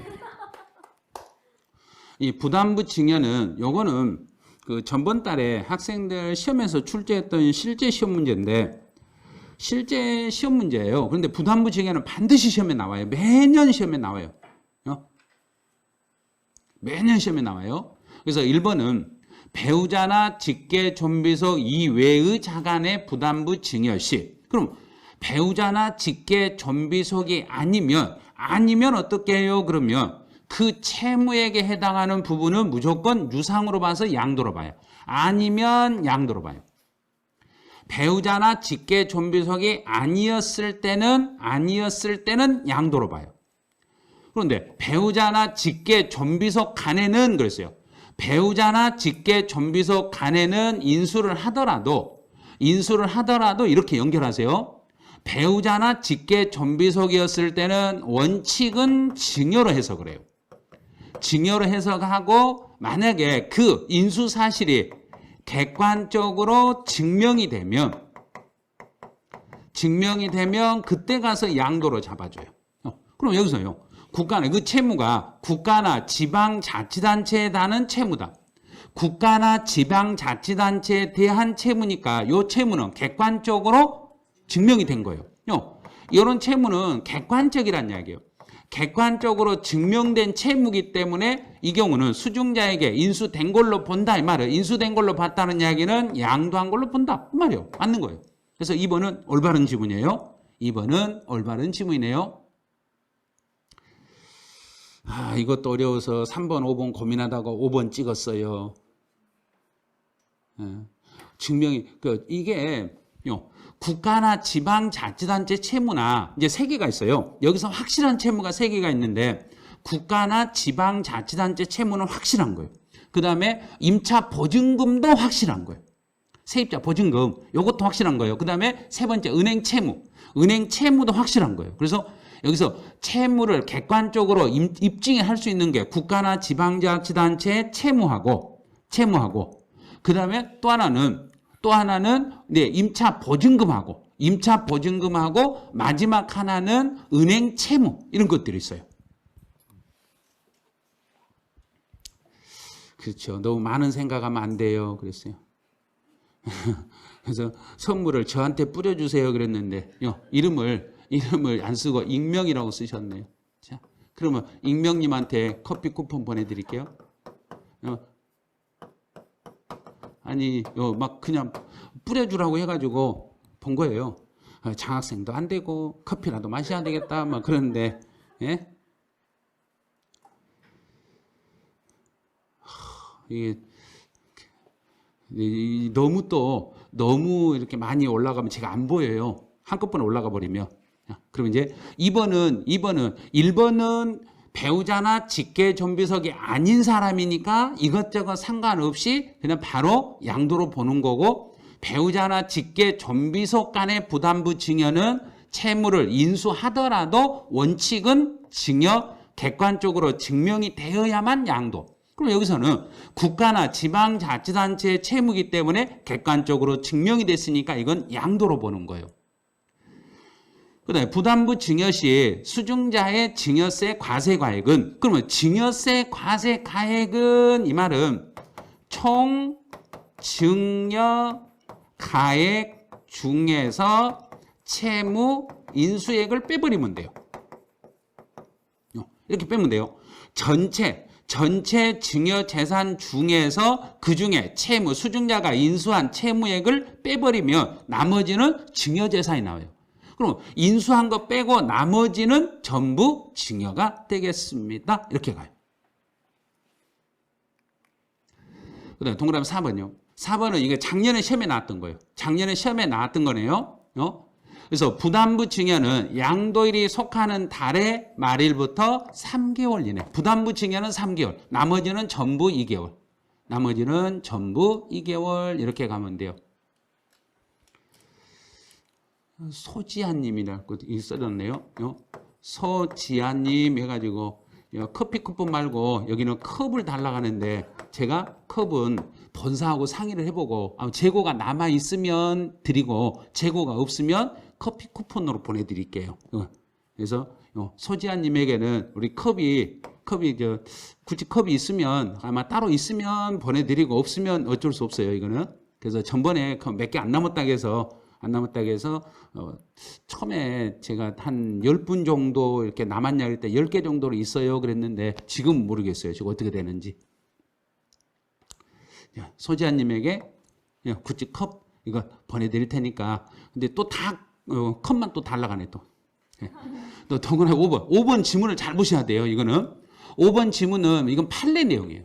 판례 내용이기 때문에 판례는 요 내용은 지금 책에 거의 없어요. 책에 아예 없는 내용이에요. 없는 내용이니까 혹시라도 문제 냈을 때 증여 직전에 증여자의 채무액이 변제되고 수증자로 소유권 이전을 받아 수증자 명의로 발생한 채무는 증여 당시 현존하는 채무액이 아니더라도 부담부 증여에 해당합니다. 이 말이 틀려 있어요. 왜 틀렸냐면 증여 당시에 현존하는 채무만 부담부 증여로 인정이 돼요. 부담부 증여로 인정이 돼요. 지금 증여 당시에 내가 증여할 때 그 당시에 증여했을 때 지금 남아있는 현존하는 채무만 부담부 증여로 인정이 되는 거지. 그 현존하는 채무가 아니더라도 인정한 건 아니에요. 5번이 인정이 돼야 돼요. 그런데 찍어서도 맞았다는데 이렇게 찍어서 맞는 거 나중에 실무하실 때 조심하셔야 돼요. 부담부 증여했을 때 채무 인수는 증여 당시에 지금 있는 채무만 인정이 돼요. 증여 당시에 없는 채무는 부담부 증여로 인정이 안 돼요. 안 되니까 그거 조심하셔야 돼요. 나중에 시험에서는 문제가 안 되는데 실무하실 때 요걸 부담부 증여라고 해서 증여 당시에 현존하는 채무가 아닐지라도 부담부 증여로 인정을 했을 때 이런 건 조심을 좀 해 주셔야 돼요. 이런 건 조심을 해야 돼요. 그래서 그 실무 강의는 나중에 메달TV나 송은세법 튜브라든지 메가랜드 그 홈페이지에 보면 실무 그 홈페이지가 따로 있어요. 거기에 보면 실무세법 해가지고 올라가는 게 있으니까 그거 참고로 한번 들으시면 될 거예요. 합격하시고 하세요. 지금부터 하지 마시고 이제 일주일 뒤에 시험 보고 점수가 잘 나와서 합격할 것 같다. 그러면 실무 사례로 해서 풀어놓은 게 있기 때문에요. 그런 거 한 번씩 아마 들어보시면 도움이 될 거예요. 메달TV에서는 그쪽에서는 실무세법을 내년에 이제 그 올해 합격하신 분들하고 작년 합격하신 분들하고 연결을 해가지고 실세클럽이라는 걸 아마 진행을 할 거예요. 실무세법 뭐 클럽 해가지고 그 상위 1%를 목표로 그 모든 그 실무하고 관련된 세금 관련된 걸 같이 저하고 같은 이제 한 10분 정도 이렇게 해서 스터디를 해가면서 그 세법을 만들어가는 게 있어요. 이제 그게 올해는 이게 비대면 이게 너무 그 거리두기 제한이 있어가지고 많이 진행을 못했는데 내년에 풀리면 그게 아마 활성화 될 거예요. 활성화 되니까 혹시라도 참여 신청하실 분들은 이제 시험 끝나고 나면 아마 우리 그 PD님께서 모집 공고를 낼 거예요. 그러면 그 모집 공고를 내고 다 아마 그 자기가 왜 여기를 들어야 되는가, 왜 그걸 내가 해야 되는가 그 이유를 보고 나서 아마 선정을 해드릴 거예요. 그거는요. 그래서 5번처럼 이렇게 나왔을 때는 부담부 증여는 지금 증여 당시에 존재하고 있는 채무만 그것만 인정을 하겠습니다. 그래요. 그럼 5번이 틀렸어요. 5번이 정답이 되고요. 그다음 이제 16번으로 가보죠. 16번은 양도소득세에 대한 설명으로 옳은 걸 찾아봐라 그랬네요. 요것도 요 지문도 올해 시험에서 나오면 이렇게 나온다고 계속 알려드렸어요. 양도차익 산정과 관련하여 토지와 건물을 함께 취득하거나 함께 양도한 경우로서 토지 건물의 건물 가격을 구분 기장한 가격이 내가 구분 기장한 가격이 정부가 정한 안분 방법에 따른 것과 안분했던 그 방식과 얼마 정도 차이가 나면은 그거는 내가 구분한 게 불분명한 걸로 봐라 그랬냐면 30% 이상 차이가 나면 내가 구분한 게 불분명한 걸로 보겠습니다. 이렇게 가는 거예요. 그러면 옳은 거 찾아라 그랬으니까 정답은 1번. 1번이 되는 거예요. 이렇게. 이 시험 지문 정답으로 꼭 나오길요 이렇게 하는데 진짜 나오면 얼마나 좋겠어요. 답이 딱 보는 순간 답이 아마 이런 거 보였을 거예요. 여러 번 연습을 해봤기 때문에. 그럼 이제 두 번째를 봐야 돼요. 이 두 번째 지문은 환지 처분으로 지목이나 지번이 변경이 되거나 보류지로 충당하는 것은 양도가 아닙니다. 양도가 되는 게 아니라 양도가 아니겠습니다. 그래요. 근데 세 번째는 이제 주택이라는 것은 양도소득세에서 주택이라는 것은 공부상 현황에 따르는 게 아니라 사실상 현황에 따르겠습니다. 이렇게. 그다음에 4번은 1세대 1주택 비과세 요건을 충족하는 고가주택의 양도 가액이 12억이고 양도 차익이 4억이네. 그런데 비과세 요건을 충족했으니까 여기다가 곱하기 전체 양도가액 12억. 그 12억 중에서 9억이 비과세. 자, 그럼 4억 곱하기 12분의 3. 약분하니까 4억 곱하기 4분의 1. 그러면 1억. 1억이 과세가 되는 거예요. 양도 차익이, 과세되는 양도 차익이 3억이 아니라 1억입니다. 1억이 과세가 되겠습니다. 오, 1억으로 하신 분 많네요. 그다음 5번은 양도가액을 실지 양도가액이나 매매 사례가액이나 감정가액으로 해도 매매 사례가액이나 감정가액으로 해도 실지 거래가액으로 한 것과 똑같아요. 실거래가로 계산한 것과 같으니까 취득가액도 실거래가가 1번 적용이 되는 거예요. 실거래가 1번이고 실거래가가 확인이 안 되면 매매 사례가액 환산이 아니라 감정가액. 감정가액, 그 다음에 환산, 취득가 이렇게 순서가 바뀌었네요. 여기요. 그래서 환산하고 감정하고 순서가 바뀌었어요. 매감, 환기 이렇게 가야 되겠죠. 그래서 이 문제는 이제 옳은 거 찾아라 그랬으니까 정답은 1번 이렇게 찾으시면 돼요. 이제 17번. 17번은 이제 부동산 양도 차익을 계산할 때 필요 경비에 포함되는 것으로 묶인 거 그랬어요. 필요 경비로 포함되는 것 찾아봐라 그랬네요. 1번은 기억본 지문은 취득 원가에 이자 상당액을 가산하여 거래가를 확정했습니다. 이자 상당액을 가산하여 거래가를 확정했으니까 당연히 이자 상당액은 취득 가격에 포함합니다. 원가에 이자를 더해가지고 거래를 확정했으니까 그 확정된 금액 속에 이자가 포함되어 있습니다. 이렇게 가는 거예요. 자, 두 번째요. 2월 과세라고 딱 뜨는 순간, 2월 과세 나오는 순간 증여 인정. 증여 인정입니다. 배우자니까 증여 인정. 무조건 2월 과세 나오면 증여 인정 이렇게 하셔야 돼요. 증여를 인정했으니까 증여받은 재산에 대해서는 납부한 증여세가 있으며 이 증여세 상당액은 증여를 인정했으니까 그 사람이 냈던 증여세는 내고 냈던 증여세는 다시 필요 경비에 산입을 하겠습니다. 필요 경비에 산입합니다. 산입했네요. 그 다음에 디귿번은 부당행위 계산에 의해서 시가초과액은 시가까지만 인정이 되니까 시가초과액은 인정이 안 돼요. 시가까지만 인정을 해줘요. 시가를 초과한 건 인정을 안 해줘요. 그다음 네 번째로 현재 가치 할인 차금으로 계상한 것은 원칙은 취득가격으로 인정이 돼요. 그런데 다른 소득 금액을 계산할 때 필요경비로 이미 산입이 돼버렸네. 다른 데서 이미 필요경비로 산입을 했으니까 양도소득세에서는 또다시 필요경비로 산입을 해드릴 수가 없습니다. 그래서 필요경비에 포함되는 거 골라라 그랬으니까 기억, 니은 해서 정답은 1번 이렇게 찾으시면 돼요.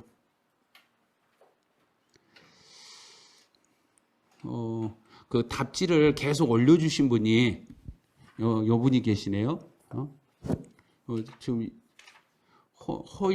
호일님 답을 계속 올려주시라고 이제 계속 문제 풀 때마다 답을 하나씩 전부 다 연결해서 올려주시는데 이분에게 이제 쿠폰 하나 보내드릴게요. 이제 거의 다 끝날 때 됐으니까 이제 지금까지 힘들게 올렸으니까 하나는 보내드려야 될 것 같아요. 이제 그다음에 18번 문제 가보죠. 옳은 걸 찾아봐라 그랬어요. 올바른 걸 찾아봐라 그랬어요. 올바른 거. 홍혜인님이 목말라요 그랬네요. 어쩔 수 없네. 목마르다 하는데 뭐. 홍혜인님, 자 목마르다 하니까 커피 쿠폰 드릴 테니까요. 이제 시험을 잘 보셔야 돼요. 대신에 시험을 잘 보시고 커피가 막 홍혜인님이 그래 막 써놨어요. 그래서 그래 목마르다 하니까 그냥 드릴 거예요. 네, 그러면 시험만 잘 보시면 돼. 이제 시험은 진짜 잘 보셔야 돼요. 그다음 이제 18번 지문 같은 경우는 18번은 옳은 걸 찾아라 그랬는데 먼저 비사업용의 토지이고 등기되고 3년 이상을 보유하고 우리나라에 있는 땅이라면 장기 보유 특별공제를 받을 수 있다. 받을 수 없는 게 아니라 받지 않는다가 아니라 받을 수 있다. 받을 수 있습니다. 그랬어요.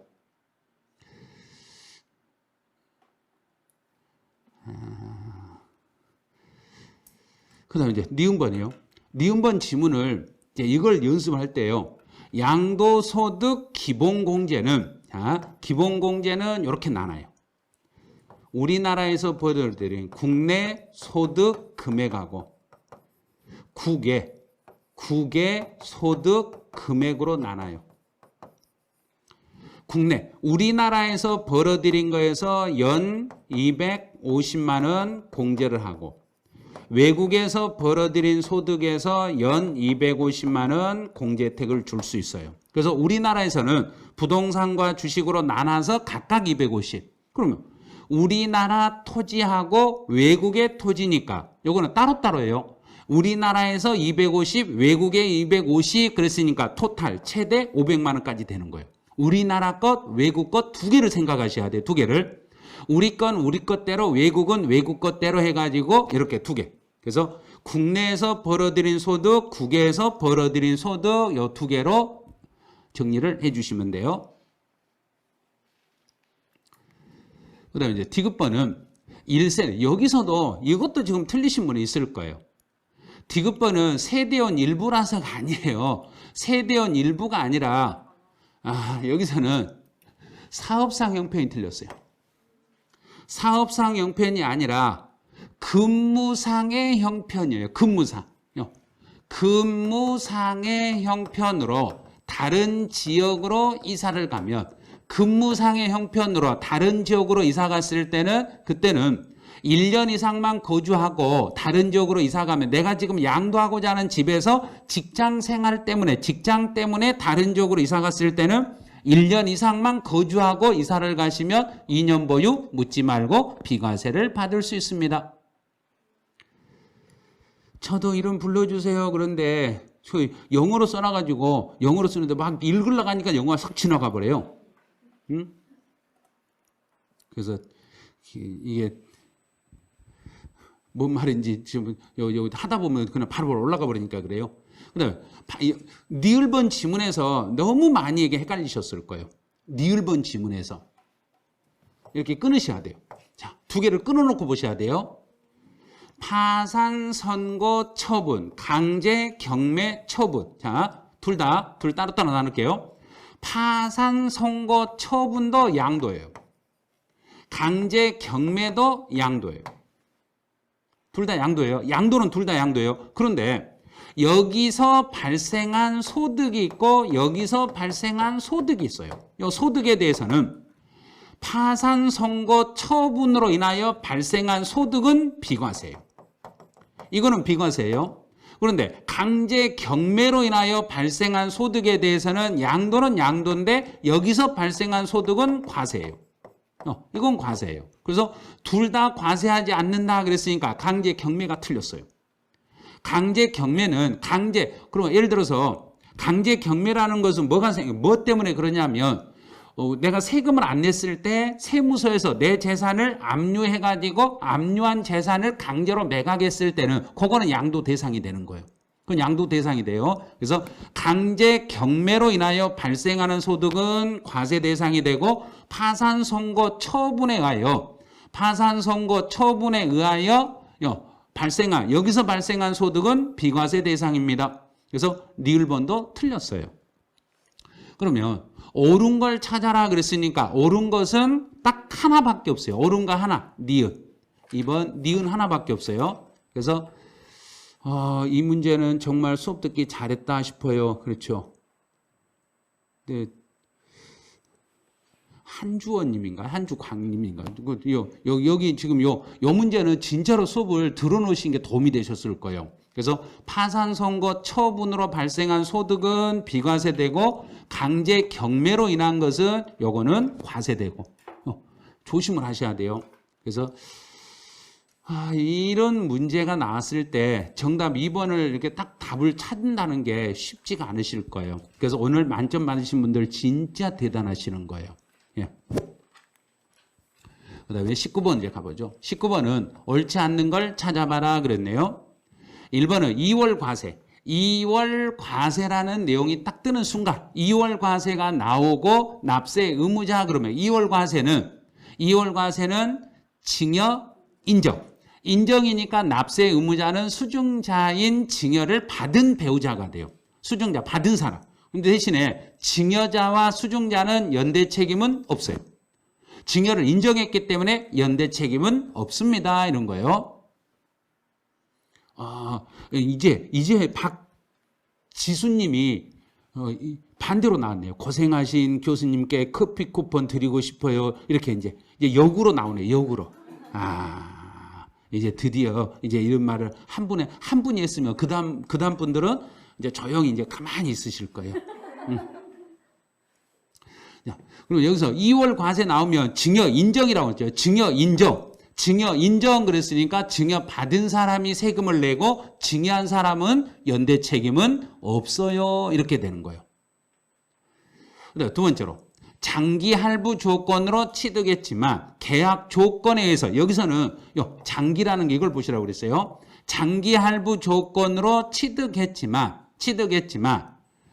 계약 조건에 의해서 양도 당시에 취득에 대한 등기가 불가능하면 미등기로 팔아도 이걸 미등기로 보는 게 아니라 등기로 의제를 해드리겠습니다.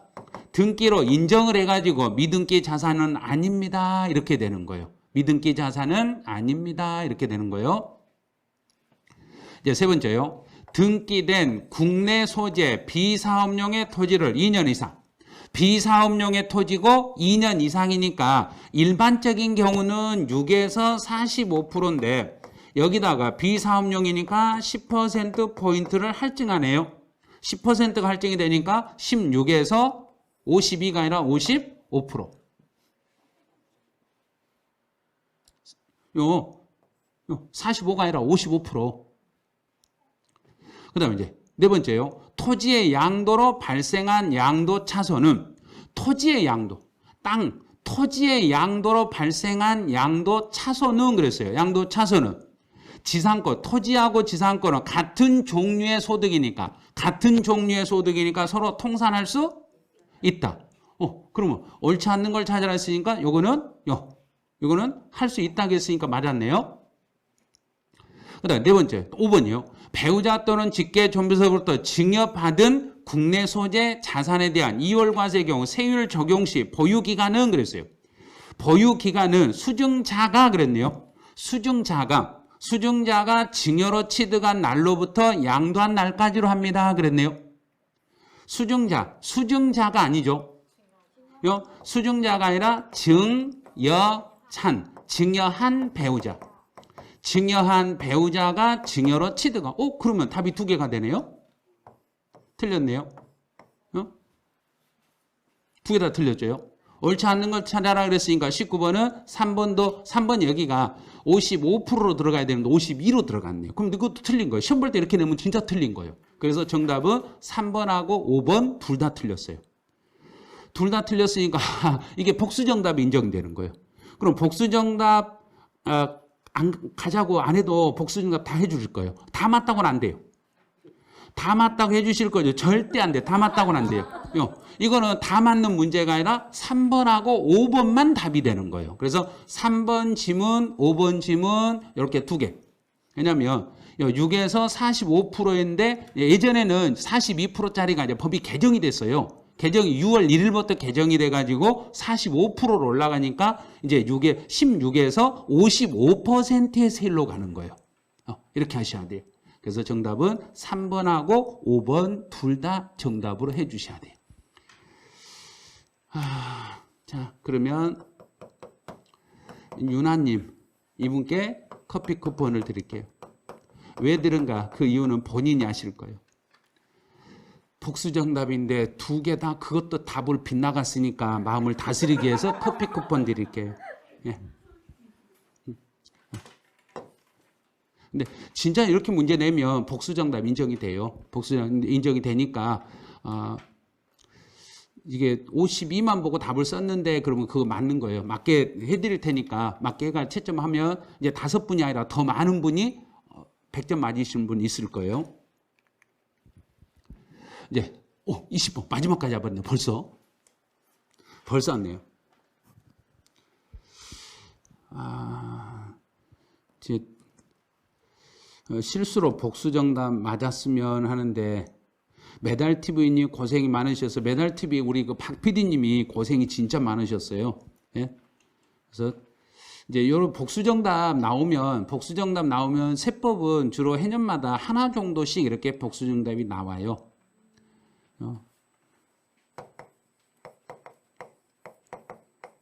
황다은님이 이제 이게 마지막 20번이니까 이게 끝나면 너무 서운하다고 눈물이 난다네요. 눈물 흘리지 마시라고 또 커피 쿠폰을 드릴게요. 왜냐하면 이제 시험 임박에서 거의 이게 이제 마지막 문제예요. 마지막 문제고 올해 이제 32회 시험하고 관련돼서 거의 이제 끝나는 강의라고 보시면 돼요. 끝나는 강의라고 보시니까 여러분들도 이 마지막 문제 같은 거 딱 보면서 내가 이런 문제를 맞추면 내가 다 맞겠구나 이런 생각을 하셔야 돼요. 양도소득세 신고납부에 대한 설명으로 옳지 않는 걸 찾아봐라 그랬네요. 그리고 1번은 초과 누진세율 적용 대상 자산에 대하여 1년에 2회 이상 한자가 이미 신고한 금액과 합산하여 예정 신고를 하지 않아 버렸네요. 1년치를 합쳐서 신고를 안 했어요. 1년치를 합쳐서 신고를 안 했을 때는 그때는 예정 신고를 이행했더라도 확정 신고를 다시 이행해야 돼요. 그때는 다시 이행을 하셔야 되겠습니다. 이렇게 돼요. 그다음에 두 번째는 양도소득세 확정신고든 예정신고든 둘 다 분할 납부는 가능한데 납부할 세금이 3,600이네요. 3,600이면 2,000이 넘었어요. 2,000이 넘었으니까 나누기 2 하면 되겠죠. 50%니까 나누기 하니까 1,800. 1,600이 아니라 1,800. 그러면 옳지 않는 걸 찾아라 그랬으니까 정답 2번. 이제 3번은 확정신고는 5월 1일부터 5월 31일까지 하는 거고 4번은 과세 표준이 없거나 결손이 발생을 할 때도 과세표는 신고는 확정신고를 꼭 해주셔야 돼요. 그 다음에 5번은 양도소득세 납세지는 근데 거주자 그러면 우리나라에 주소 있으면 주소지, 주소가 없으면 거소지로 가겠습니다. 이렇게 가요. 주소가 있으면 주소지, 주소가 없으면 거소지 이렇게 돼요.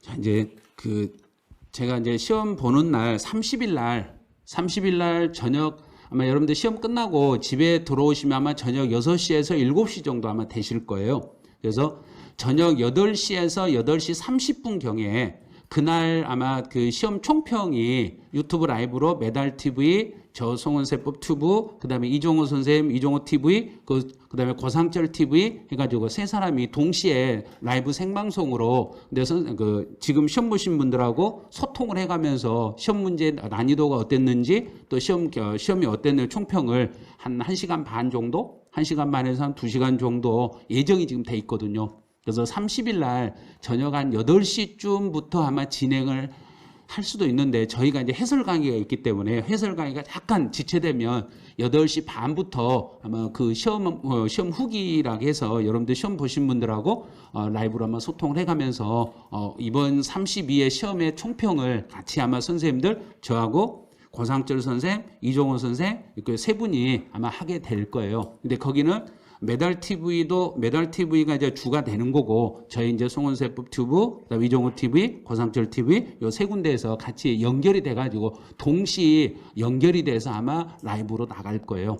그래서 시험 잘 보시고, 이제 시험은 그 별것 아니에요. 시험장에 가보면 실제 내가 공부했을 때가 더 어려운 거예요. 그래서 지금 마지막에 제가 이렇게 메모를 해드린 것도 노력의 대가는 이유 없이 사라지지 않습니다. 이 말은 1년 동안 그만큼 고생을 하셨으면 분명히 좋은 결과가 나와요. 좋은 결과 진짜 있어요.